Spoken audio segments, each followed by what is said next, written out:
of Marketing here at Symphony Talent. And on behalf of the team, thank you to everyone on the Zoom meeting for joining us today. I'm very excited about today's lineup of talent experts, so I'm going to jump right in. Next slide, please. I am thrilled to announce our first speaker, Kevin Grossman, President of the Talent Board. Kevin is responsible for all aspects of the Candidate Experience Awards program and other Talent Board activities worldwide. Kevin, thank you so much for being here. Thank you. Fantastic. Up next on our panel is Symphony Talent's own President and CEO, Roopesh Nair. Hello, Roopesh. Thanks so much for joining. Thank you.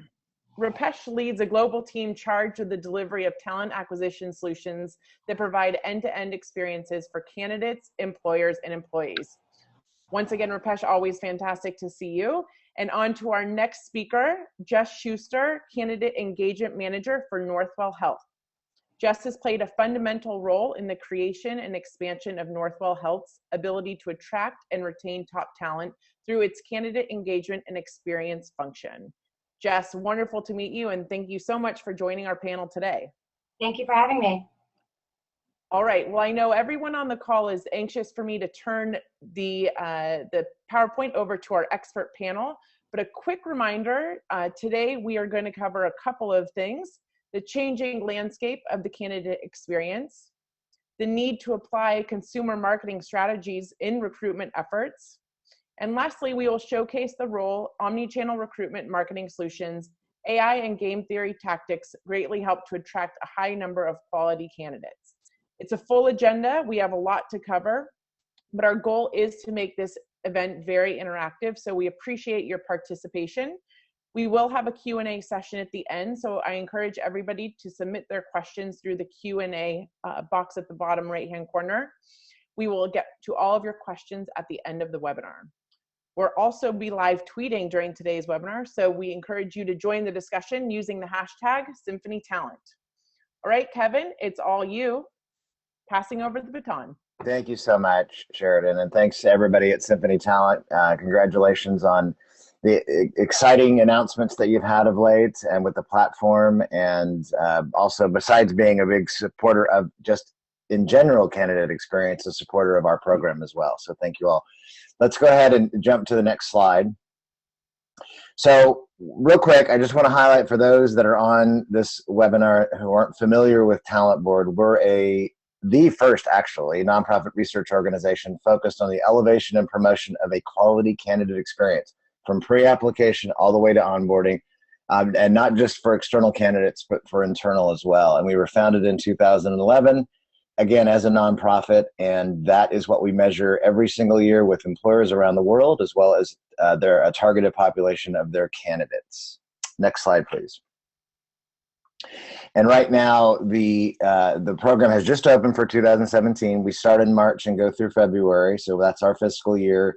It's risk-free and confidential for companies to participate in. You can always look to our site at thetalentboard.org for more information, and or reach out to me directly, and I'm going to be happy to talk to you about how the research program works. Next slide, please. And this is our global map as of last year. We've gone from about 12,000 candidate responses and less than 2 dozen companies in year one to 400 unique employers globally and over 220,000 candidate responses. So lots of data about candidate experience, some of which I'm going to share with you today. Next slide, please. And then these are the winners from the last set, because we do give awards out every year, hence the name Candidate Experience Awards, solely based on the highest candidate ratings that companies that are participating are getting, again, of their own candidates that go through their process, most of whom, by the way, did not get the job. We're actually focused on the majority of candidates that don't get the job and the potential impact on their business, even though there is some higher data in the population as well. Next slide, please. And these are our EMEA winners from Europe. From this last set, there's 28 winners in Europe and other European countries. And then go to the next slide. And these were our APAC winners. You can see there's repetitive brands because companies can participate in 1, 2, or all 3 regions of our research. And again, based on their candidate ratings, potentially win a Candy Award. Next slide. All right, let's talk about some data now. There's so much data that we have and we've collected over the past 6 years globally not just in North America. I'm actually going to focus on North America and for the next 15-ish minutes. And we're going to start with attraction first, because one of the things that's really important, and I know we're going to talk more about recruitment marketing and a consumer experience for candidates today. It's been talked about for many years, but the reality, I think, for a lot of companies is quite prevalent today when it comes to that. These are just some insights from our report and our research that we just released at the beginning of February. You can download this from our website for free. And this is just some nuggets for you. Most of us do our own research when it comes to our job search. In fact, a good 75%. That's trended year after year in our data. It's a much smaller percentage of more of an outreach on the recruiter talent acquisition side for hard to fill positions that you all know and have, as well as senior leadership positions. But most of us are doing our own job search and exploring companies, and career sites are still, it's dropped in importance, but it's still the most important place that active candidates are going to look for information about a brand and a company. All right, I'm not going to read all these verbatim because I want to keep moving, but you can see them on the slide, and I'm sure you're going to get copies of these as well. And of course, like I said, you can download our research. Go to the next slide, please. So in this context, this is only some examples of the types of research channels and content that candidates are looking for when they're researching jobs, brands, and their next opportunities. And even internally as well as externally too, for folks that are even in their own companies to understand a little bit more about what's going on in their company. Keep in mind, this is not the exhaustive list that we share for each of these segments. In fact, and these are only some of the choices. The candidates actually, when they complete our research, they actually choose the top 5 out of a big list of research channels, marketing content, and job content. So they actually can pick how many. This is just some of the highlights, some of the ones that are really key. And referrals, by the way, are always important to you as organizations and talent acquisition. They're way more important now for candidates themselves. We've been telling each other for years to build a network and leverage it. And that's what candidates are doing more today. And by the way, I keep using candidates even in the pre-application phase, because from our perspective, and our research and just the mission of Talent Board, everybody is a perpetual candidate, whether you're happily employed, underemployed, unemployed, in active transition, whatever that is. So we always call everybody a candidate no matter what. But these are some highlights from the research side. Next slide, please. And then these are some of the things, again, solely based on their candidate ratings, the companies that we give awards to every year. In all 3 regions that I referenced, there are some things that they have an edge on. It's not sometimes even that dramatically much better, but it's enough to be significant. And again, that tired old phrase, but still true, the war for talent, right? It's still quite prevalent when we're battling, especially for competitive positions and folks in various industries. Don't rely solely on the written job descriptions. This one is really important. Video is a big component now in job descriptions. Being used, being experimented with, and more, not just on the interviewing side, but for actually relaying the job description itself, even having the hiring managers convey what that job is going to be, and that you're going to work for me as the hiring manager, and here's in my own words. That seems to be being experimented with more and more. And employee testimonials, because we're leaning on our networks and leveraging them much more.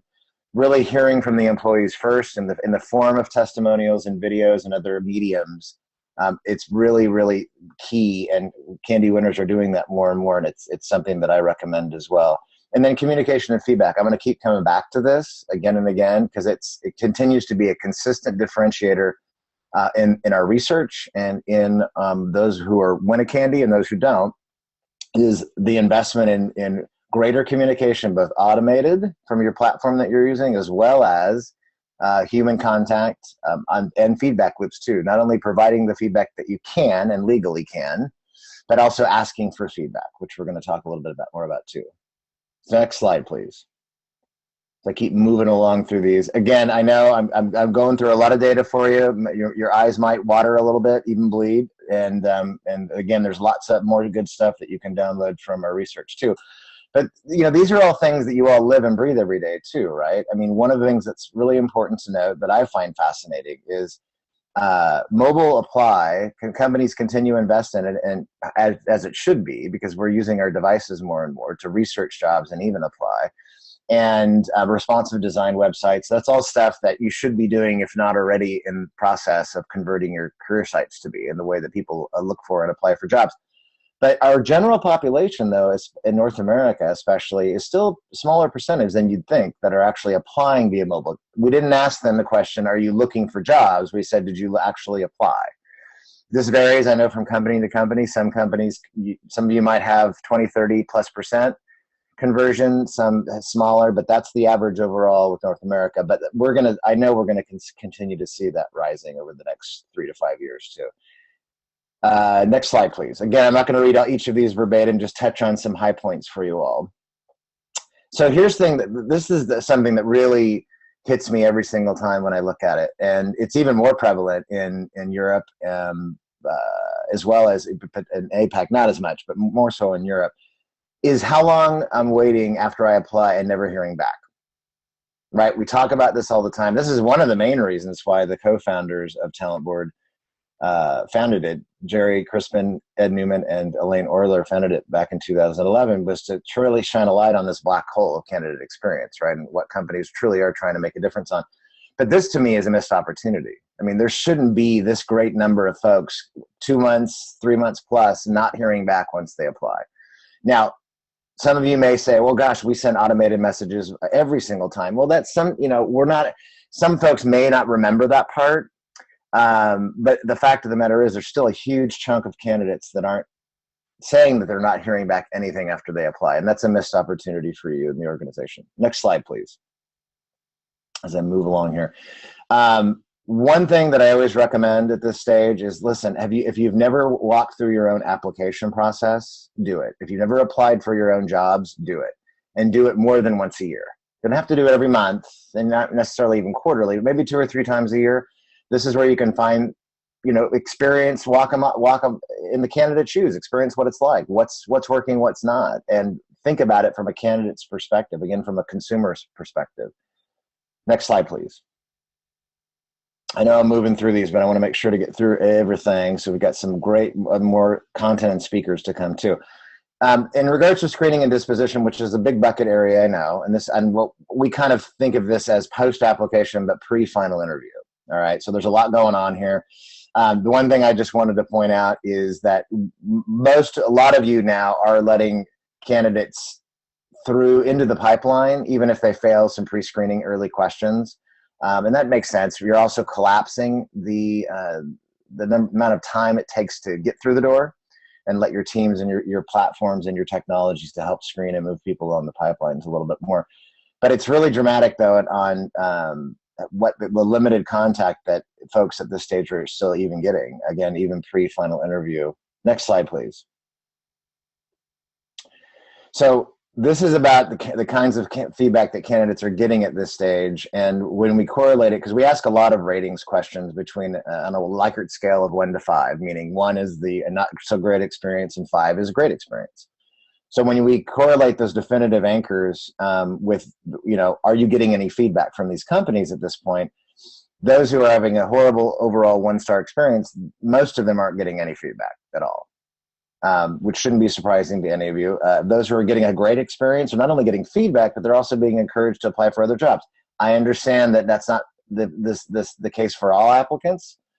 And there's some that I'm sure wink would not want to apply again. I get that part. But this is an opportunity, though, of ensuring that at least the limited feedback that you can give is gotten to at this point, particularly at this point, pre the final interview stage, if anybody makes it that far from that, because those populations get smaller, as you know, as we move along. Next slide, please.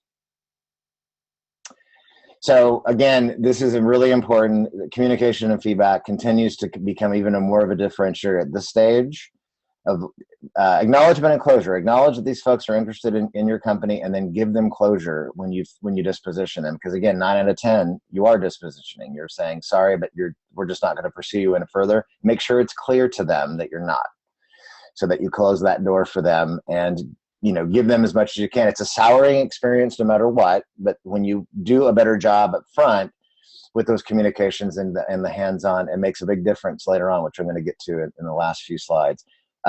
Next slide, please. And then go to the next one. Let's jump to interview now. Just again, back up one. My bad. So real quick, phone interviews continue to dominate at the kind of the late screening, early interview stage. Shouldn't be a surprise to any of you on the webinar today. Video interviewing still lower than even I would think it would be, although it is being adopted more and more, and it is a top technology for companies for their recruiting investment this year. And which anyway, I find it fascinating that it's still so low, but it is something that's being used in a differentiator. Next slide, please. Here's one about where you ask for feedback. Particularly we recommend that you ask for feedback at every point. I mean, there's companies that actually on their career sites, before anybody even applies, they actually say, hey, give us feedback on, what it was like researching our company in this job. And even some companies are bold as putting their Glassdoor link saying, leave us a review, even at that stage. And then of course, later on in communications after they've applied and have gotten dispositioned, give us your feedback. But when there's a huge bunch of folks that when they have a 1-star overall horrible experience, they're just not being asked for feedback at all. Another missed opportunity. And even those that are having a much better experience aren't getting asked a lot. You can see that by the chart that's in front of you right now. But it is happening more. It's more prevalent with those companies that are providing a better experience overall. But again, missed opportunity if you're not. Next slide. And then similar again to the pre-screening or the early screening stages, setting expectations, being clear and following up and just making sure that you're clear about what's next and what's going to happen and what did happen. That's really, really important. And whether that's done in conjunction with automated messages that go out, as well as direct contact from recruiters and even hiring managers, which I know is a whole nother webinar, but one of these days we'll get there, right? Next slide, please. All right. The last few things I want to talk about, offer and onboarding, and then what I call the money shot, which I'm getting to, is here. The thing about here is that it's still not a lot of candidates are getting called from their hiring manager. This is after they've gotten the job. And I'm really always surprised by that. I know this is a little bit removed from the recruiting's hands. I get that part. But I just think it's, recruiters are also reaching out, saying, listen, good luck on your first day. Your hiring manager is going to be X. But I think that's another missed opportunity for all sides to secure the glue with this new person that you've actually offered the job to that's accepted and is going to start with you. Next slide. And then here's another example of not asking for feedback, right? Those who are having a 1-star overall experience and they've been hired are still being asked for no feedback at all. A good chunk of these folks. Those that are having a great experience, a 5-star, more often are. It's still not as high as I would think it should be. And I know a lot of the candy winners are more and more a lot of companies do survey their new hires for sure. But I'm recommending not only that you do that every time, but also touch points of those candidates that you're dispositioning to throughout the process. Next slide. And then the biggest edge here, it just comes back to communication and feedback, particularly for those that have gotten the offer and those who are they're going to start, they're going to work for you. I think that's one thing, key thing to understand. Another reason why communication is so important, the two main negative reasons why candidates withdraw, according to our research, from the consideration at any stage that they're in, particularly the later stages, is because their time was disrespected during appointments and interviews, and it just took too darn long. Those are the main two negative reasons of why they withdraw. Another reason why regular communication is important. Next slide. We can go ahead and go to the one after. Okay, now we're going to wrap it up and talk about everything that I've shared and more is all about impacting your company, your brand, your referrals, individuals applying again or not, as well as if you're a consumer-based business, direct revenue, and even if you're not, indirect revenue with affecting your referral network. Most candidates are sharing both positive and negative experiences with their inner circle. That's close friends, family, peers, spouses, you name it, folks that we trust. We're sharing this information. You want them to share the positive stuff. You don't want them to share the negative stuff because that will affect your referral networks and more, right? Go to the next slide. It's a little bit lower when it comes to sourcing online and in social media, so Glassdoor, websites, Facebook, Twitter, LinkedIn, you name it, or a variety of others, Instagram, who knows, right? The fact is that 50% are sharing their positive experiences. That's great. That's what you want. But a third of our candidates are telling us, and this is a continuing trend over year after year, say that they're sharing their negative experiences. You don't want that. And why is it lower? About another third on top of that say, on both sides of the fence, say they don't share this information because it's private. And of course, most of us, or a good chunk of us, don't want to share the fact that we didn't get the job publicly, right? That makes sense. But there's still a third of individuals that say that they will, and that's not good advertising that you want. Next slide. And then the money shot. We correlate 1-star, 5-star experience with the question, how likely are you to change your relationship based on your overall candidate experience, right? So, and that goes from a great candidate experience, I'm willing to increase my relationship, and to a negative one, highly negative, which means I'm going to sever that. So a good chunk of folks, 64% this last year, in the 2/3 of the candidates that have a 5-star experience are willing to buy more stuff, apply again, and refer. That's great. That's what you want. Those who are having an overall crummy time, 43% now this year are saying they will sever their relationship, means they won't buy stuff, they won't apply again, and they won't refer. Now, even if only a percentage put their money where their mouth is, that could be significant revenue potentially for your organization, or significant an impact negatively, and or an increase in that, in referrals and revenue as well. Next slide. And lastly, this is true globally now. This is actually based on 6 years of data globally. 41% who have a 1-star, they're walking. 64% who have a 5-star, they're going to increase their relationship. That is the impact on the business of candidate experience. And there are companies now really trying to quantify what this really means in actual revenue dollars. And more companies are doing that. We look forward to participating in some of that with our research too. Next slide. I think that is it. And then you can download our report. Just wanted to let you know it's available online, free download, lots of chock full of vitamins and minerals. So I think it's time for me to turn this over to Roopesh. Roopesh, before you take it over, do you any thoughts about some of the data that I shared? No, it's exactly. I mean, Kevin, if I summarize, what I heard from you, right, is the fact that the expectation of the candidates from us as employers and us as recruiters and hiring managers is increasing, as currently, and basically a lot of it kind of directly impacts not just the quality of candidates, not just the quality of the overall hiring experience, but also on the top line and of the revenue which the company is generating too, right? Indirectly. So absolutely.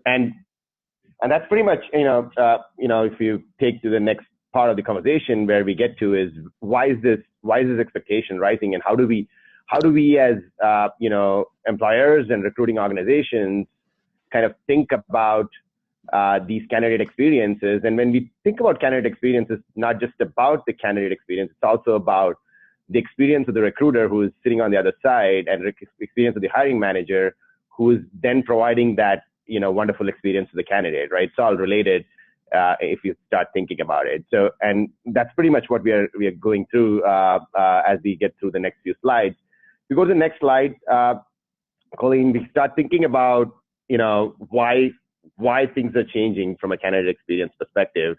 And we all have been consumers, so we all understand last eight, nine years. The way we have been behaving as consumers has significantly changed, and two major reasons why it has changed is basically mobility, which is I can get the information where I want to, when I want to, and two is social media, which is basically I can amplify and I can kind of share my information where I want to, when I want to anyone I want to, right? So basically the combination of mobility and social has changed the way we behave with brands in general. So if you think about our retail experiences, the way we buy, there are still people who are comfortable going to the store directly and buying from there, but there are some people who end up basically doing their research online and then figuring where the best deal is and then going to that particular store. Some people actually go to the store, look at the actual product, and then might come online and do their research. Might get influenced by their friends who are posting information on social media.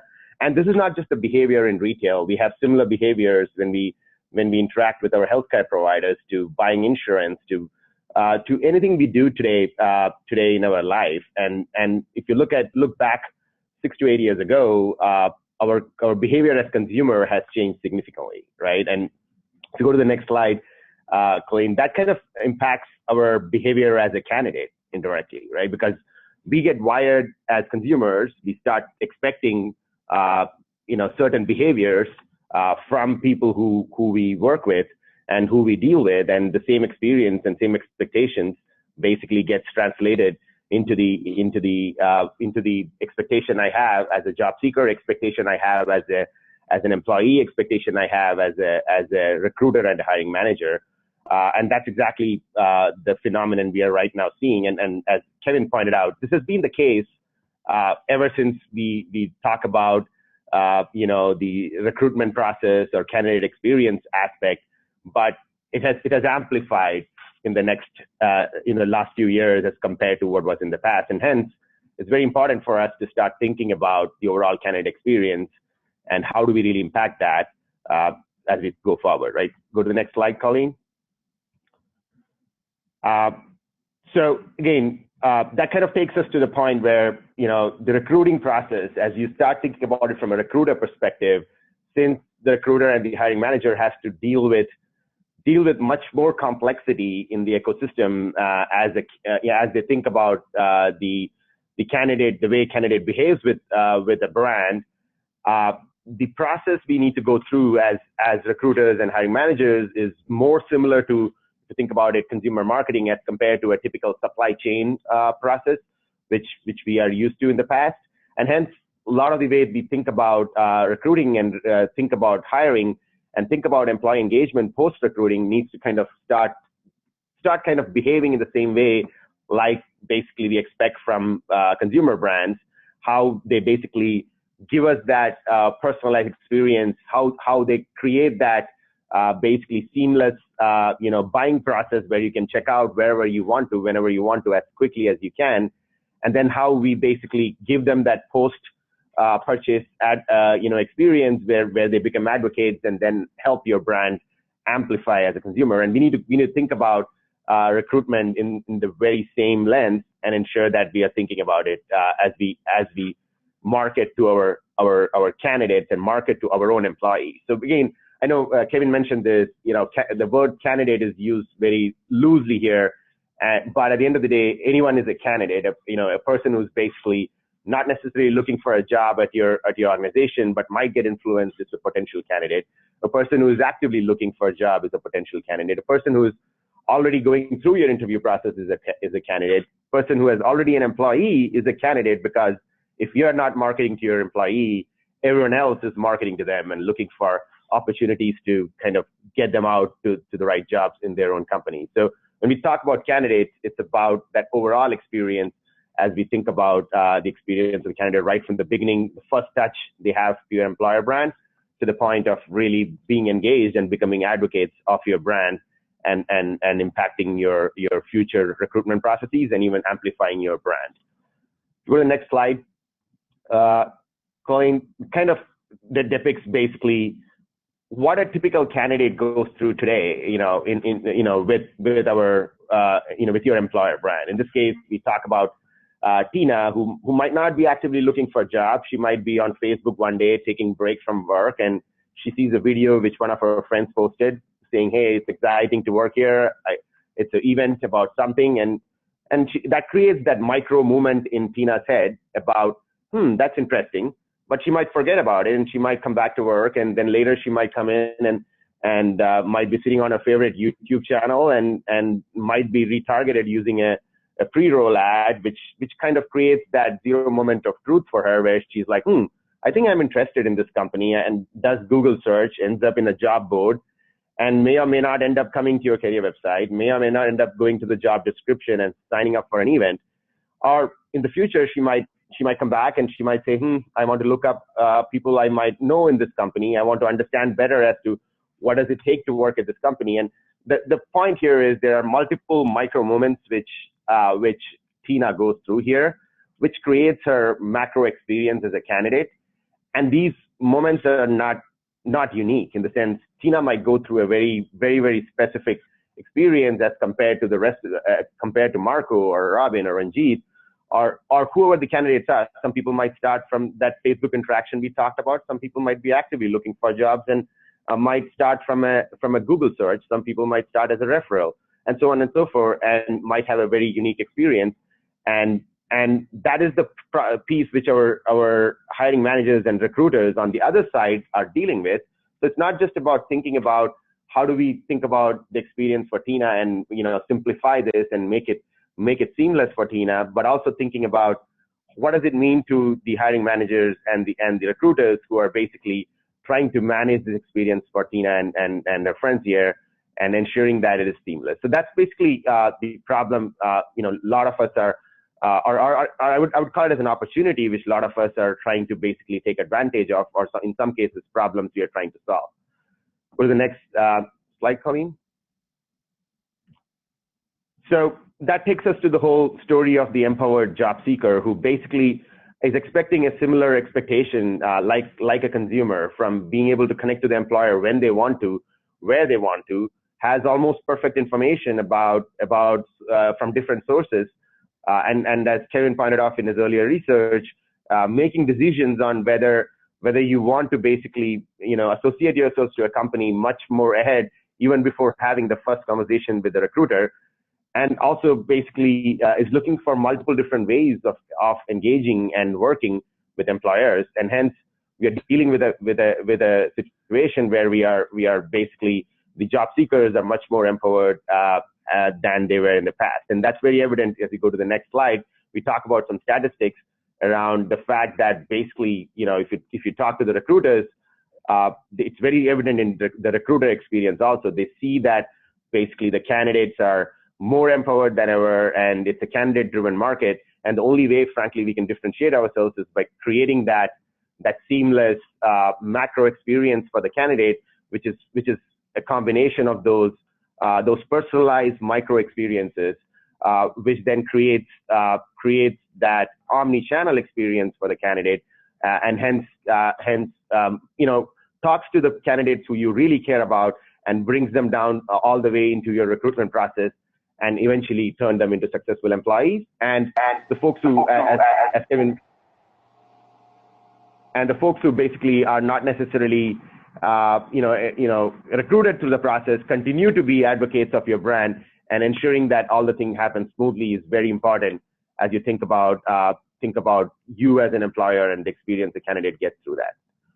So, in that context, we would like to kind of, if you go to the next slide, Colleen, we would like to kind of talk about a experience which we created working closely with Jess at Northwell and talking through the whole candidate experience, which I and Kevin talked about to length, and talk about how it basically came to life with Jess and team at Northwell. So Jess, I'll hand it over to you so that you can talk through basically the challenge you faced and how we work together to basically bring some of these omni-channel experiences to life. Sure. We had a brand change about a little over a year ago, and prior to that, we had a very antiquated website and platform. We were also spending a lot of money on advertising, and although we had analytics to support our decisions, we weren't spending our money wisely. So we partnered with Symphony, and we partnered with Symphony to revamp our website, to revamp our omni-channel marketing, invest in their mCloud, and we really made a very strong impact on our results. And you'll see some of that in the upcoming slides.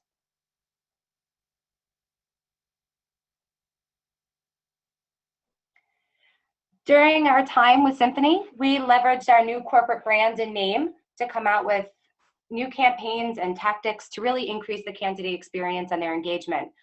We streamlined our careers website to be a mobile interactive site, as well as creating personalized pages For example, we have nurses that we attract candidates for, and when a nurse visits our website, sees a nursing job, and then revisits our website again, they will be introduced to a personalized experience where the homepage of the website is just information that they're specifically looking for. We did this so they didn't have to look far for their information. They had it right up in front, right when they started. They had the articles they wanted, the jobs they wanted, the videos they wanted, everything to sell them on our brand and the job that they're currently looking for. We introduced lead capture through Symphony throughout our website in various places. First part, collecting job alerts. So candidates who match certain job descriptions and signing up for it receive monthly or bi-monthly emails about open jobs that we have available. We also added that to our apply button, so candidates would also have the way to sign up there too. By doing this, we've increased our hires by remarketing to our candidates and increased our return candidate experience. The whole process has been fabulous with the Symphony team, and it's really restructured everything that we've done, and they're a huge part of where we are today.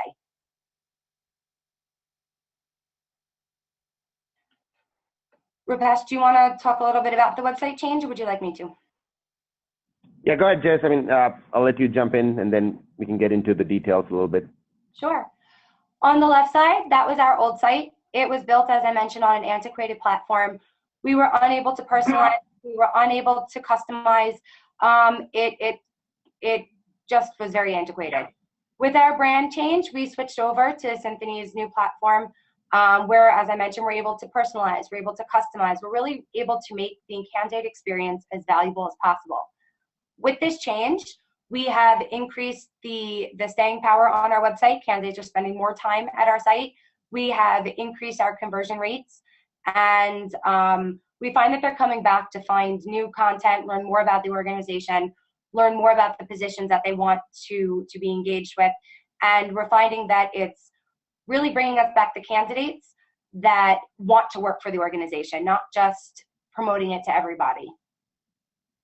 Yeah, and specifically, what we realized in this, based on the data, and not just on Northwell's candidate experience, but also based on many other candidate experience we've looked at, is the fact that at the end of the day, the candidate spends a ton of time on their homepage, on basically the job search, and at the most amount of time on the job description itself. And the truth is that in many cases, the experience directly goes to the job description. So that's basically, when we work with Northwell on, which basically we kind of leverage that data to ensure that instead of kind of having the candidate figure out where the content is and figure out what they're looking for, we ensure that basically the content goes to them based on their context, based on their previous experiences with Northwell.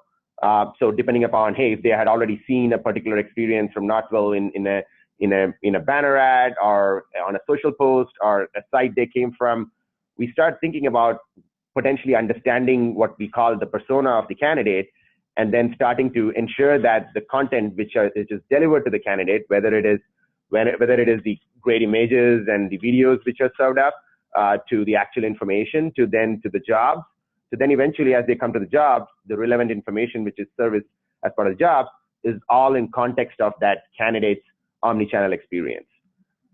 We've really excelled in omnichannel experience. So we use a lot of their Symphony's mCloud tools, and whether it be digital banner ads that are targeting or retargeting our candidates, or we're using their job aggregator platform, various tools that are continuously driving candidates in, whether they're new candidates or returning candidates, every time gives them a better experience that they enter our website. We were trying to streamline and make better use of our money, so by getting higher quality candidates, and by using all these tools together, we've succeeded that. And as of last year, our media hires have resulted in 40% of all of our hires for our organization.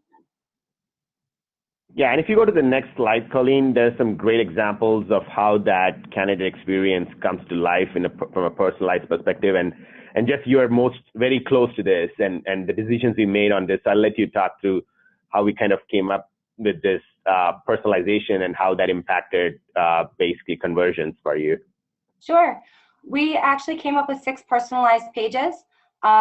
Since introducing them, our conversion rate is 22% higher than when on the folks that have not had received a personalized page. We picked our main target areas that we have repeat visitors for, that we can kind of group a bunch of different advertisements together. So for example, we have IT on here. That page will flip through 3 different banner ads. There's some videos on there. There's highlighted key jobs. And we're finding that candidates are spending longer time on our homepage exploring the information on there versus just landing there and going directly to the job search bar. So they're learning about the organization. They're learning about our culture. They're taking the time to invest in Northwell Health. We created a veterans page. This one is really great. We're targeting veterans who have visited our veteran page on our website. So when they come back, they're targeted with this personalized page. They're seeing new articles about veteran stories. They're seeing our upcoming veteran events. They're really engaging with the brand as well as the culture and our diverse culture and what we can offer a transitioning veteran or non-transitioning veteran to our organization. We will also be introducing probably another one this year around diversity and disability, so that's more to come. Especially as I mentioned with our 22% higher conversion rate, we definitely are going to continue to grow these out and continue branding them as the candidate engagement is much higher. Yeah, and Dan has a question on the webinar, I think, which is very relevant to what you're talking about, Jess, here. It's the whole idea of basically the experience. These are not separate landing pages which are lying all around. It's basically one single page which optimizes, and different elements of the page optimizes based on your previous browse behavior. For example, Jess talked about that example of, hey, we knew that you probably touched a military site in the past, so now we believe you have a veteran.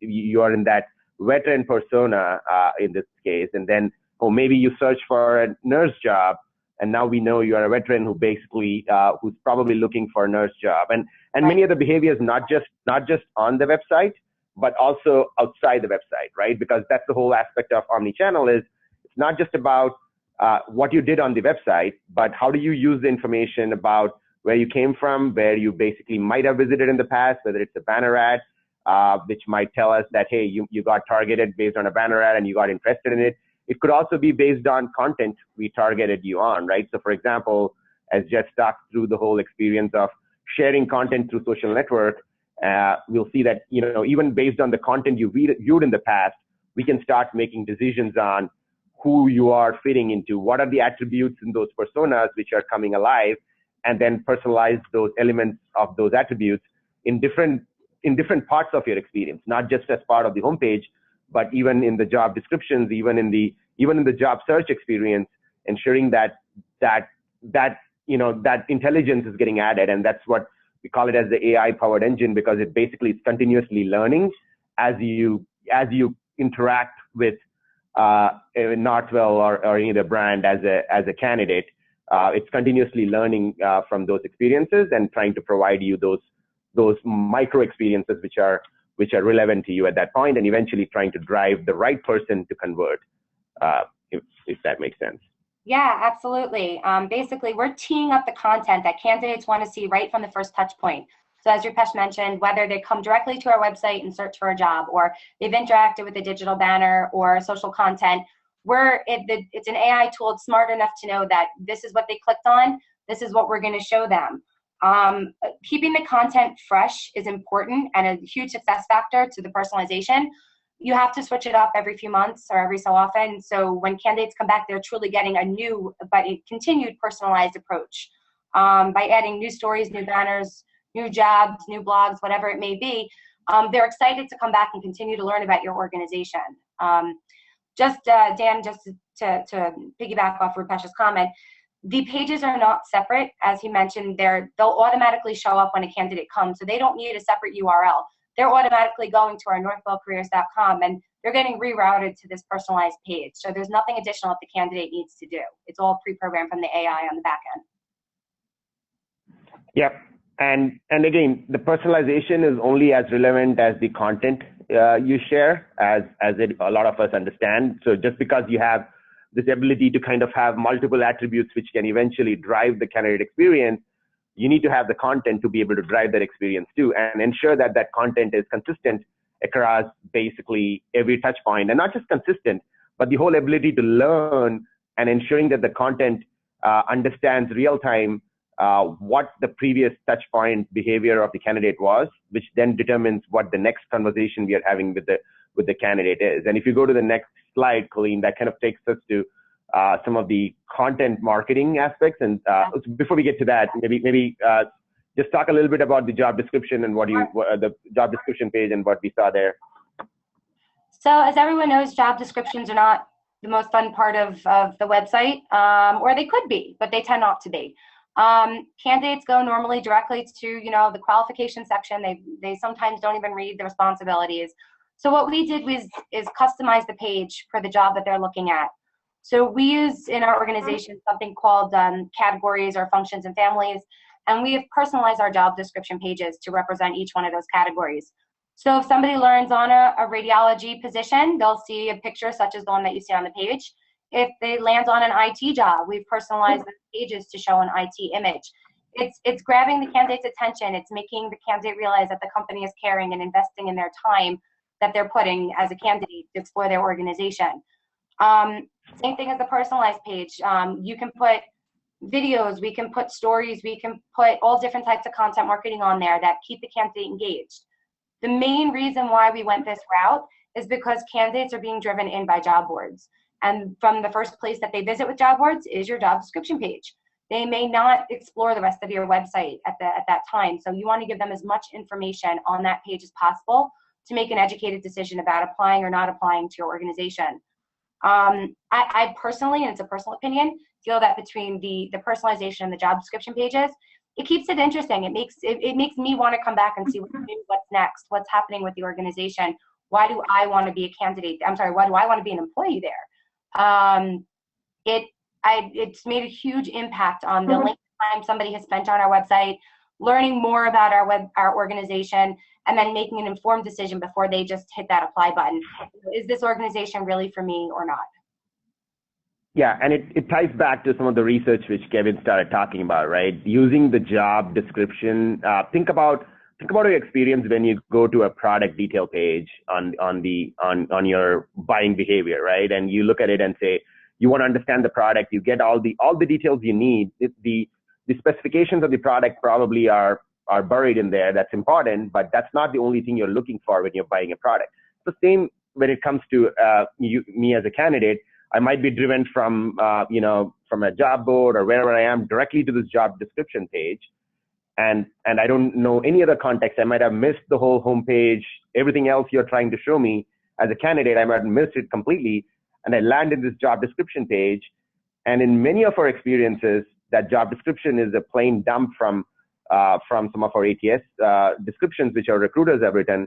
And frankly, that doesn't talk to the candidate as what does it take for me to do this job? And to Kevin's point, maybe include a video from the hiring manager who they're going to work for. Maybe include basically what is the story of a person who has been successful in this job, and use that to really change the experience of the candidate and ensure that they really understand whether it is, hey, this job is not for me, or this job is for me and I'm excited about it, and making the right decision at that point to continue through the process. And then as they continue the process, if you think about the whole apply, that's some of the questions which, some of the statistics which Kevin shared in the beginning around, hey, there's only 12% people who are saying they're applying through mobile.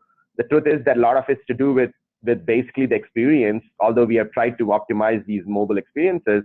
But as a candidate, if I complete my application process, in many cases, I'm still struggling with getting through that mobile experience which I need. And so there's some optimization which needs to be done to ensure that that whole experience for the candidate is very similar to a checkout experience, which we see when it comes to a consumer experience, right? And that takes us to basically the next slide right there, around basically using, that's great. We are using the candidate experience or the career website to kind of create that personalized experiences, but that should not stop there. We should be able to take that experience to every single touch point which we are working through, whether it is a blog, whether it is a event, whether it is basically a Facebook post, whether it is anything we do, and just you might want to talk a little bit about how we brought that to life in context of what you did at Northwell.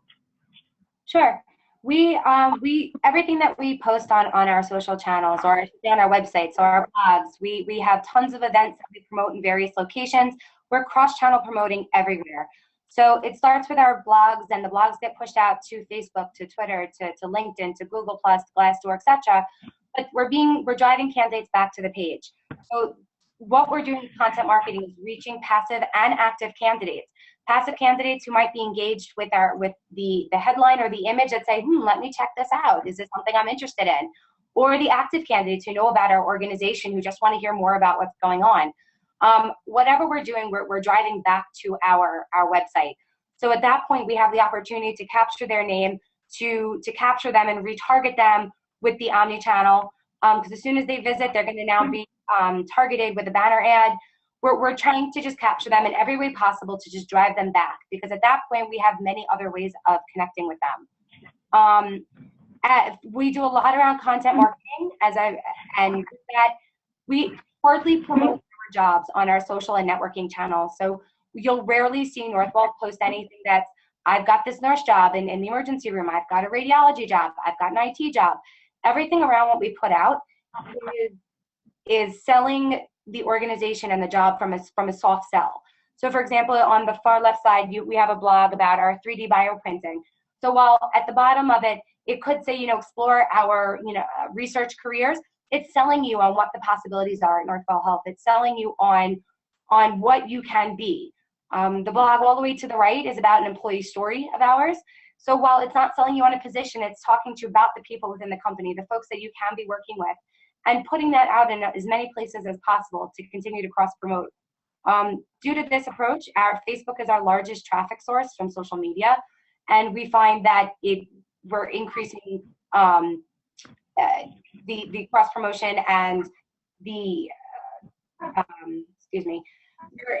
repeat visits that everyone's coming back to, because they're continuously seeing things on Facebook and then ultimately translating that into an application down the line. Yep, and that's good. I mean, maybe just we can, just for the sake of time, we can quickly talk through some of the results. If we get through to the next slide, Colleen, and we talked a little bit about advocacy. Just for the sake of time, let's just quickly talk through the results so that we can probably get into Q&A. Sure. So year to date from 2015 to 2016, we had a 15% higher conversion rate on our new careers website than we had on the old site. We had an 89% increase in media attributed applications.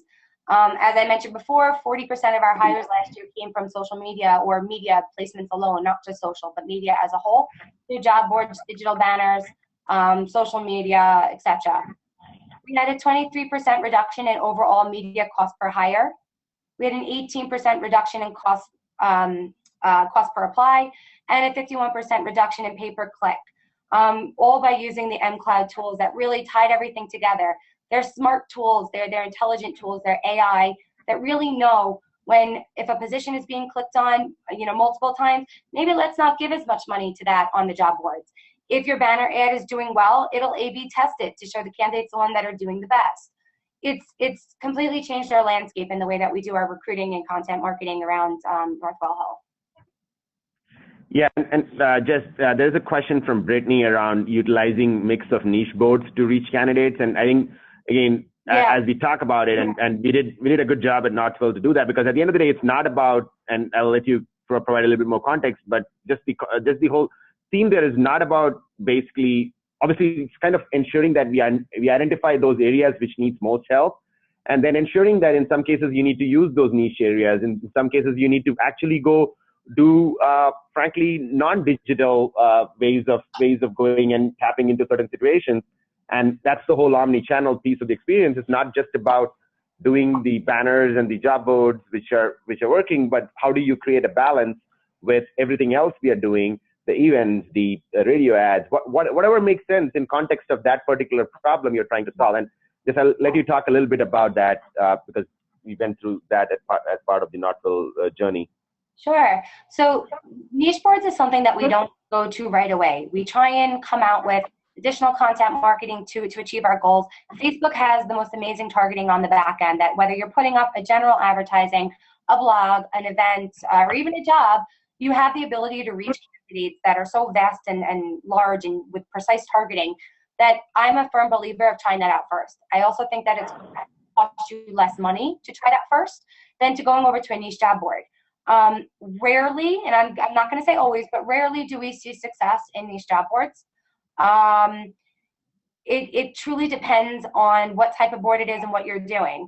I'm also a firm believer that if you're going to post a job on a niche job board, that you accompany it with either an e-blast or a digital banner or something along those lines, because you're going to reach them, both the active and passive candidate seekers. The active seekers who are actively looking on your job board, and the passive ones who might not be, but then might see your email or a banner ad and say, let's go check out and see what kind of jobs they have open. John, I see your comment about Indeed. That does not include Indeed. Always go with Indeed. We have fabulous success with Indeed. Indeed is one of those job boards that is for us, it's a fairly low pay per click, depending on which section we're talking about.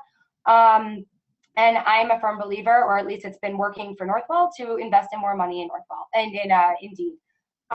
Yeah, and just to add on there, right? I mean, the good part is you as a recruiter or recruiter marketer doesn't need to make some of those decisions, right? Because that's where, if you really let the AI and the data make the decision based on the quality of the apply, it automatically kind of bubbles the boards which are working in context of that particular job, in context of that particular region, because you're really getting optimized at a job by job level based on how you're pacing in the applies, how your quality is coming out in that applies. And the truth is, to just this point, what we have seen is Indeed has performed really well when you put them into the mix, into the programmatic mix. The good part of doing it programmatic is tomorrow, if another job board performs better in that particular job, it automatically starts coming up and you spend more money on that job board as compared to anything else. So that is a lot of those guesswork we do on a quarterly basis or a yearly basis or a monthly basis.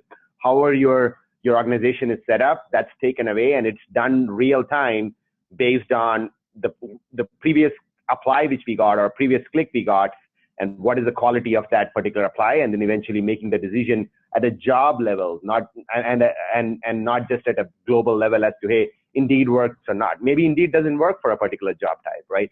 Some of the job board works for a particular job type in a particular region, and so on and so forth. The best thing about programmatic is the fact that, as Roopesh said, that it'll learn from what you're doing. So if they're receiving multiple clicks on one job, but not as much on another, the programmatic that they use will actually optimize your job. It'll increase your spend. It'll take more from organic, put more towards paid, or if your organic clicks are getting more, it'll put more towards the paid, vice versa. It's been great. A few years ago, we were working directly with Indeed, where they would be optimizing it for us.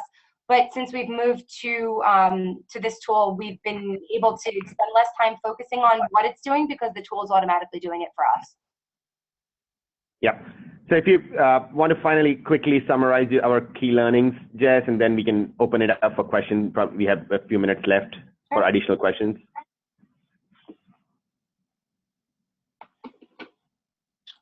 So key learning touch points: develop personalized and compelling content.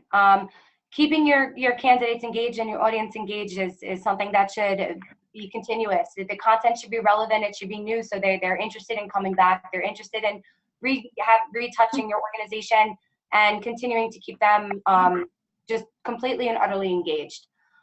Creating new touch points. So whether it be on your content marketing or it be on your job boards or on digital or banner ads, getting them from multiple touch points is always best. You might find that somebody is more active on social, so the best place to reach them is on Facebook.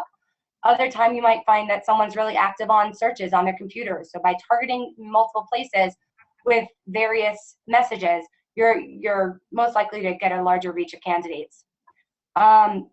Amplify your brands. Always showcase your brand and the culture of your brands, not just showcasing your jobs and saying we're hiring XYZ, we're hiring ABC. Showcase your culture. Attract the passive candidates, not just the active candidates.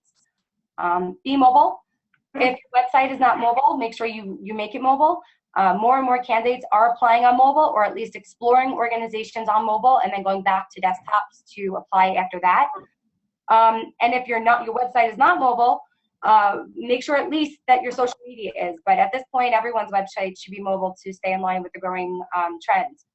Make sure that if you're posting your stuff on social media, that it's on both the mobile and the desktop, because again, depending on who you're reaching and the age generation, you're gonna get views in various places. And deploy media optimization. Always look at your media, see how they're doing. Always optimize where needed. Spend, pull money from one that's working for another. The great thing about media buys these days is you're not always locked into contracts. You can optimize as needed as it comes down, and do your analysis. See what's working best for your organization and go from there. Great. Thank you, Jess. If you want to move to the next slide and open it up for a few final questions. I know we are almost at the end of the hour, but we were trying to answer questions as it came, but we will open it up for one or two final questions, if that's okay. Sure. I see Warren has a question. What % of your hires are local, within 30 to 60 mile radius of your of your facility, and what % are regional, national? I'm going to say the majority of our hires come from a 30, 60 mile radius. At the moment, Northwell is not national or regional. I'm sorry, well, we're regional in the Northeast, but we're not national. So the majority of our candidates are coming fairly local. We do attract from outside the New York area, but the majority are within the New York DMA.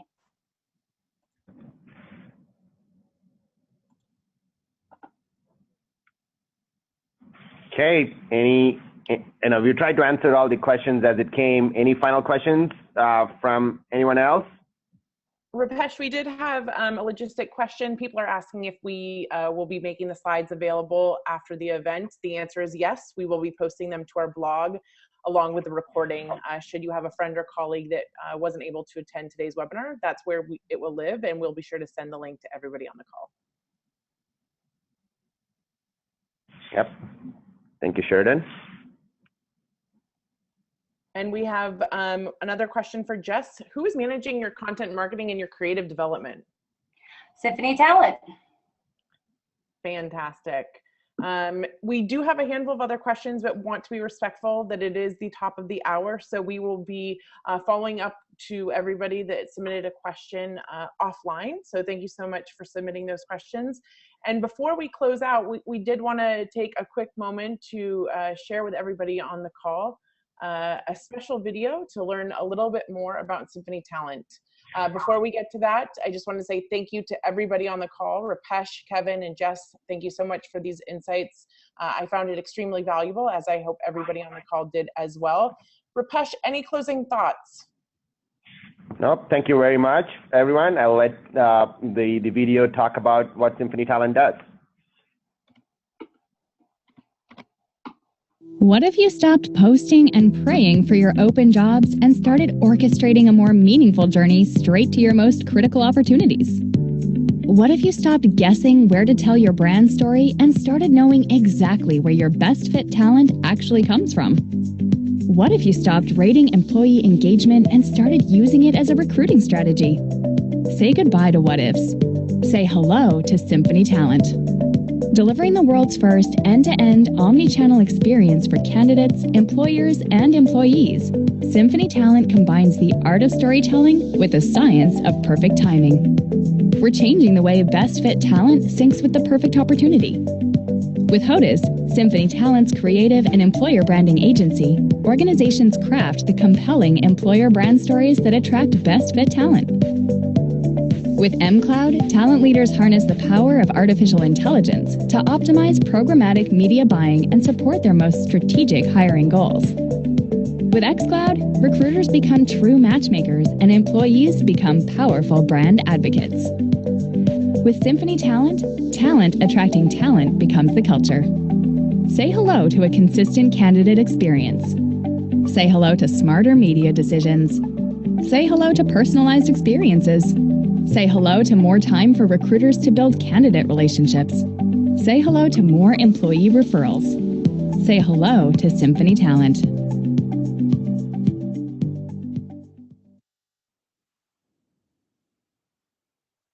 That concludes this broadcast. Thank you everybody for joining, and we look forward to seeing you at our next event.